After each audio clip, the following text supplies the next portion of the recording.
Fil-jiem li ġejjin, il-Gvern se jkompli jonora il-wiegħed elettorali tiegħu ma' madwar 6,000 persuna meta se jirċievu bejniethom mal-10 miljun u nofs euro f'kumpens għal bosta ġustizzji tal-imodi. Fil-budget għal din is-sena l-Gvern ħabbar li matul din is-sena kien se jkompli jindirizza l-inġustizzji mal-eks ħaddiema tal-korpi ta' snin 70, l-eks ħaddiema tax-xatt, l-eks ħaddiema tal-eks Malt Electricity Board u l-Pulizija. Dan permezz ta' fond li minnu bdew jingħataw ħlasijiet għall-anomaliji li nħolqu tul is-snin minħabba tibdiliet fis-sistema tal-pensjonijiet.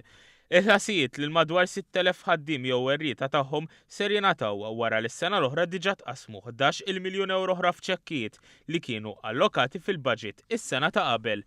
L-allokazzjoni ta' din is-sena tħabbret waqt konferenza tal-aħbarijiet mogħtija mill-Ministru għall-Finanzi Edward Cicluna u l-Ministru għas-Solidarjetà Soċjali Michael Falzon. Il-Ministru Michael Falzon spjega kif kull min diġà rċieva pagamenti s-sena l-oħra m'għandux għalfejn jerġa' japplika.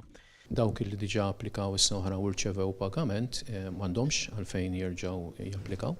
Kull ma ħajamlu għal ħajrċivu ittra min-naħa tad-dipartiment u jekk ma nbidilx id-dettalji tal-beneficjarju allura kull ma jridu jirritornaw dik l-ittra. Ovvjament jekk xi ħadd ġini essi jew inbidel allura effettivament ikun inbidel il-beneficjarju l-armla jew l-eredi jagħmlu formula ġdida jridu jissottomettu applikazzjoni. Jista' jkun li kellek ukoll nies li għal xi raġuni jew oħra ma applikawx is-sena li għaddiet. Malkemm kienu intitolati dawk allura jistgħu japplikaw. Il-Ministru Edward Cicluna spjega li dawn il-miżuri huma ntiżi sabiex jindirizzaw l-inġustizzji li diversi persuni ġarbu matul is-snin u li ma natawx sodisfazzjon għalihom filwaqt li Gvern Nazzjonalista ma tax kasom u nħebba wara drittijiet legali. Dan li qatt ma sar f'dawk is-snin kollha ma jistax isir issa f'daqqa u allura kellu jifrixa fuq medda ta' snin, però jagħti allura biftehim milli jisma' ma nistax nistennew u nibqgħu nikkomplikaw.